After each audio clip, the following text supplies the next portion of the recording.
नमस्कार विद्यार्थियों, मैं जयकृष्ण त्रिपाठी आज आपके समक्ष रामचंद्रिका जो कि केशवदास द्वारा रचित है का एक पद जिसका शीर्षक है अयोध्या नरेश लेकर प्रस्तुत हुआ हूँ। आइए इस पद में क्या है देखते हैं, जानते हैं। ये अयोध्या नरेश नामक पद है। सबसे पहले हम इसका प्रसंग जान लें। यह जो अवतरण है यह केशवदास द्वारा रचित है, जो कि एक रीतिकालीन कवि माने जाते हैं। इन्होंने रामचंद्रिका लिखी और उसमें ये पद संकलित है। इस पद में अयोध्या नरेश राजा दशरथ का वर्णन है। इसमें वैतालिक अर्थात प्रशंसा करने वाला वैतालिक महर्षि विश्वामित्र की उपस्थिति में महाराजा दशरथ की कीर्ति का वर्णन करता है। और इस प्रकार वह न केवल दशरथ का वर्णन करता है अपितु दशरथ के पुण्यात्मा पूर्वजों का उल्लेख भी करता है। आइए अब हम इसका आदर्श वाचन सुनते हैं। विधि के समान है विमानीकृत राजहंस, विविध विबुध युत मरुसो अचल है। दोपति दीपति अति सातों दीप दीपयतु, दूसरो दिलीप सो सुदक्षिणा को बल है। दूसरो दिलीप सो सुदक्षिणा को बल है। यह था आदर्श वाचन, आप इसका अभ्यास कीजिएगा। आइए अब हम बात करते हैं इसके भावार्थ या व्याख्या की। इसमें पहली लाइन देखिए, विधि के समान विमानीकृत राजहंस।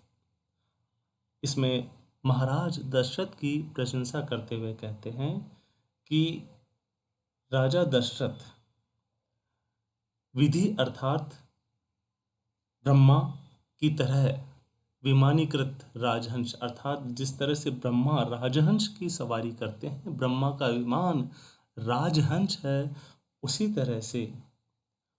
तरह से राजा भी अर्थात राजा दशरथ भी ब्रह्मा के समान हैं और अनेक राजाओं पर सवारी किए हुए हैं, अर्थात विभिन्न राजाओं पर इनका प्रभाव है। विविध विभुत युत मरुस अचल है और राजा दशरथ सुमेरु के समान अचल अर्थात अडिग स्थापित स्थिर है। यह बात करें तो जिस तरह से देवता सुमेरु पर्वत पर निवास करते हैं और स्थिर रहते हैं, उसी तरह से राजा भी अपने सभा में अनेक पंडितों से युक्त हैं, सुशोभित हैं। आगे बात करते हैं, दोपति दीपति अति सातों दीप दीपयतु। इसमें देखिए इन्होंने द का प्रयोग किया है और एक चमत्कार लाने की कोशिश की है। इसमें कहते हैं कि राजा दशरथ की दीप्ति इतनी अधिक फैली हुई है, सातों दीपों में फैली हुई है। राजा दशरथ की दीप्ति अर्थात प्रकाश इतनी अधिक है कि वह सातों दीपों में फैली हुई है, अर्थात दीप दीपयति अर्थात सातों दीपों को प्रकाशमान करती है। आइए अगली लाइन पढ़ते हैं। और दूसरो दिलीप सो सुदक्षिणा को बल है और राजा दशरथ दूसरा दिलीप है, अर्थात पहला दिलीप कौन था? राजा दशरथ के वंश में ही एक दिलीप नामक राजा हुए, उनके समान राजा दशरथ का बल है, राजा दशरथ का प्रभाव है। अच्छा, राजा दिलीप जो है वह सुदक्षिणा नाम की पतिव्रता रानी के कारण प्रसिद्ध था और उनके कारण वह बल था। इसी तरह से जो दूसरा दिलीप अर्थात दशरथ है वह सुदक्षिणा अर्थात दान के बल पर सबको प्रभावित करता है और अपना प्रभाव कायम किए हुए है, अर्थात राजा दशरथ प्रतिक्षण दान करते हुए सबको सुख देते हैं। राजा दिलीप की तरह। यह थी व्याख्या। इसके बाद अगला पद है जिसका आदर्श वाचन में कर रहा हूं। सागर उजागर की बहुवाहिनी को पति, छन दान प्रिय किंदो सूरज अमल है। सब विधि समरथ राजे राजा दशरथ, भागीरथ पथगामी गंगा के सुजल है। इसमें भी राजा सगर के माध्यम से दशरथ की प्रशंसा की गई है। जिस तरह से राजा सगर नदियों के पति हैं, उसी तरह से राजा दशरथ भी अनेक बहुवाहिनी अर्थात अनेक सेनाओं के स्वामी हैं। छनदान प्रिय कींधो सूरज अमल है। और जिस तरह से राजा दशरथ का प्रभाव है वह सूर्य के समान है। सूर्य अंधकार का नाश करके सबको आनंद देता है, उसी तरह से दशरथ भी दान देकर सबको आनंद से भर देते हैं। सब विधि समरथ राजे राजा दशरथ, भागीरथ पथगामी गंगा के सुजल है। और राजा दशरथ सबके समान, विधि के समान समर्थ हैं, सब तरह से समर्थ हैं और भागीरथ के समान ही लोक कल्याण की भावनाओं से प्रेरित है। उनका हृदय गंगा जल के समान निर्मल और पावन है। देखिए इसमें लिखा हुआ ना, भागीरथ पथगामी गंगा के सो जल है।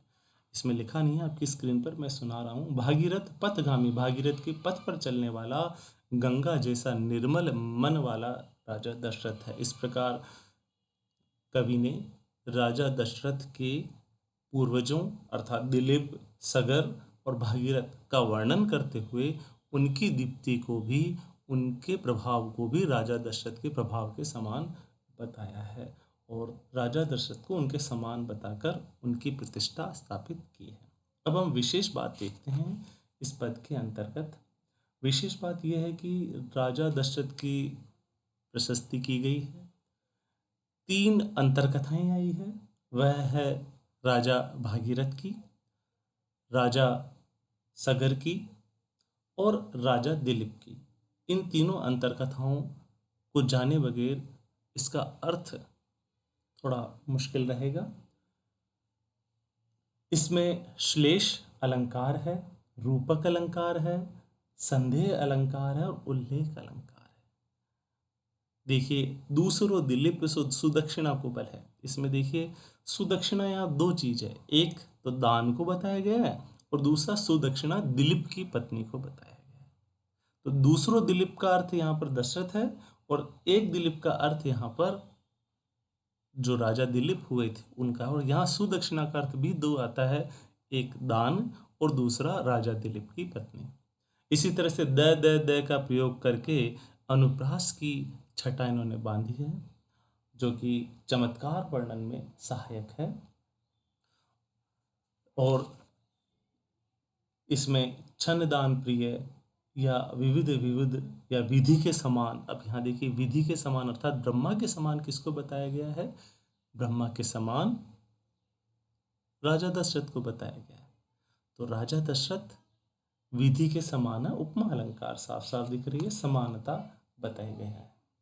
इस तरह से विभिन्न अलंकार है, आप इसको खोजिएगा और नहीं आए तो कमेंट बॉक्स में कमेंट करिएगा, मैं आपको बताऊंगा।